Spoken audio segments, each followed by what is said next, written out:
Connecticut history. 10 fascinating lesser-known facts about Connecticut. Witch trials preceding Salem. Connecticut experienced witch trials in the 17th century before the infamous Salem witch trials. These trials occurred in Hartford, resulting in accusations and convictions of several individuals for practicing witchcraft. Pioneer telephone book. The first telephone book in the United States was published in New Haven, Connecticut, in February 1878. Remarkably, this inaugural directory contained a mere 50 names. Revolutionary War legacy. Connecticut played a pivotal role in the American Revolutionary War, being the home to significant figures such as Nathan Hale. Hale's famous last words, "I only regret that I have but one life to lose for my country," resonate as part of Connecticut's revolutionary history. Innovative lighthouse construction. In 1885, Connecticut witnessed the construction of the world's first complete steel lighthouse, a structural marvel located in New London. Insurance capital Hartford. Hartford, Connecticut's capital, proudly holds the title of the insurance capital of the world. Major insurance companies like Aetna and the Hartford have their headquarters situated in this city. Yale University excellence. Established in 1701, Yale University in New Haven is the United States' third oldest higher education institution. Renowned for academic excellence, Yale boasts a notable alumni list. Revolutionary submarine inventor. Connecticut resident David Bushnell invented the first operational submarine used by the United States Navy during the Revolutionary War. Known as the Turtle, it marked a revolutionary advancement in naval warfare. The Nutmeg State. Connecticut earned the moniker, the Nutmeg State, in the early 19th century due to unscrupulous traders selling wooden nutmegs.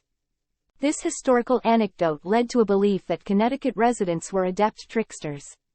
Pez candy's origin. The Pez Candy Company, famed for its iconic candy dispensers, was founded in Connecticut in 1927. The name Pez is derived from the German word Pfefferminz meaning peppermint. Mark Twain's literary haven. Renowned American author Mark Twain, whose real name was Samuel Clemens, resided in Hartford, Connecticut, from 1874 to 1891. During this period, he penned some of his most celebrated works, including The Adventures of Tom Sawyer and Adventures of Huckleberry Finn.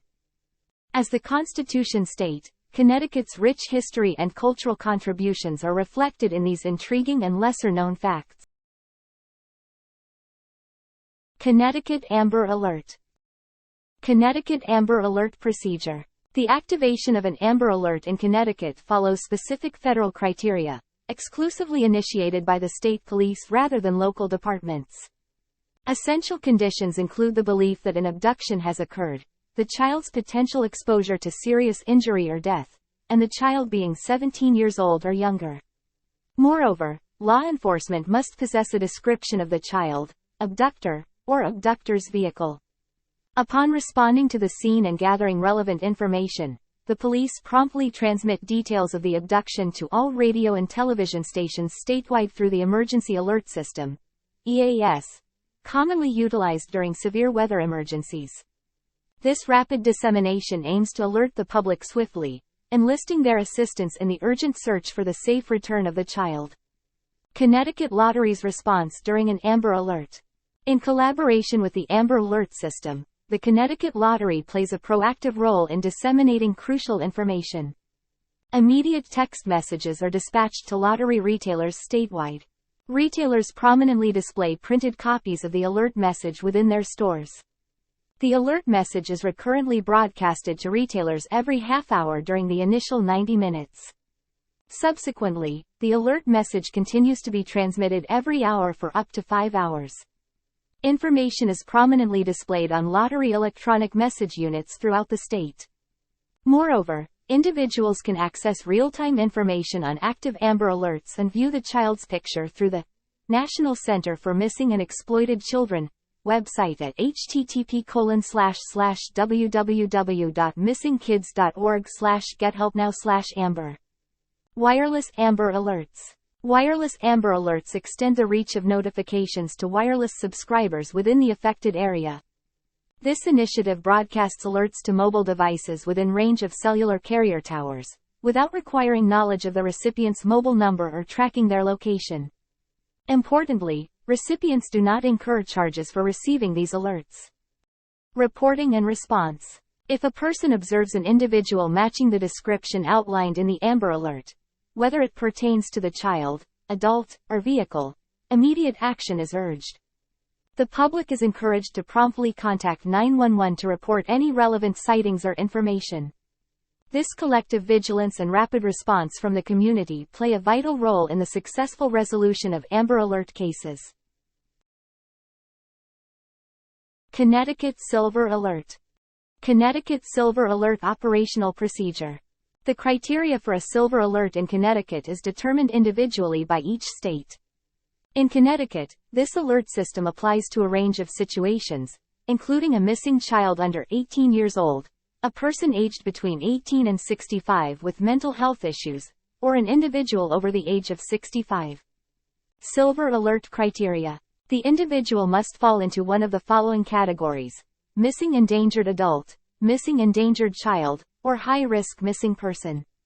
Additionally, mental impairment must be validated by a credible medical authority, such as a physician, physician's assistant, or nurse practitioner. There should be sufficient descriptive information available to warrant the broadcast, ensuring that disseminating the information will aid in the resolution of the case.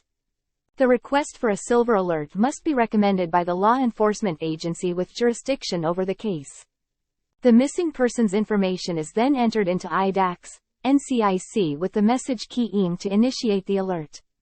Once law enforcement receives a missing persons report along with a detailed description, the information undergoes immediate dissemination. The broadcast occurs through various channels, including radio, television, lottery distributors, and electronic highway signs, all facilitated by the emergency alert system. This multi-platform approach ensures widespread and rapid public awareness, enhancing the chances of a safe and timely recovery. Connecticut Statistics. Missing Persons Report. Connecticut, as of October 2023. Overview. As of October 2023, the state of Connecticut is confronting a significant number of missing persons cases, reflecting the ongoing efforts and challenges faced by law enforcement agencies and the community. The reported figures encompass both open and resolved cases across missing persons, unidentified persons, and unclaimed persons categories. Missing persons. Open cases. 221. Resolved cases. 1,147. The elevated number of open cases indicates the persistent efforts required to locate and bring closure to these individuals. Law enforcement agencies and support services remain committed to resolving these cases and reuniting missing persons with their families. Unidentified persons. Open cases. 50. Resolved cases. 82. Identifying unidentified persons is a challenging aspect of law enforcement, and the open cases reflect ongoing work to establish the identities of individuals whose information is not readily available. Resolved cases represent successful outcomes in this endeavor. Unclaimed persons. Open cases. 349. Resolved cases. 26. Unclaimed persons cases involve individuals whose identities are known but have not been claimed by family or friends. The relatively low number of resolved cases in this category may indicate the complexity of the circumstances surrounding unclaimed persons. Challenges and efforts. The high number of open cases in each category highlights the challenges faced by law enforcement agencies in Connecticut. Factors such as limited resources, complex investigations, and the evolving nature of missing persons cases contribute to the difficulties in resolving these issues. Ongoing efforts include enhanced technology, collaboration between agencies, and community outreach.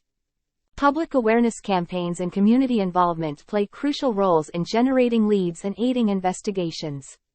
Conclusion.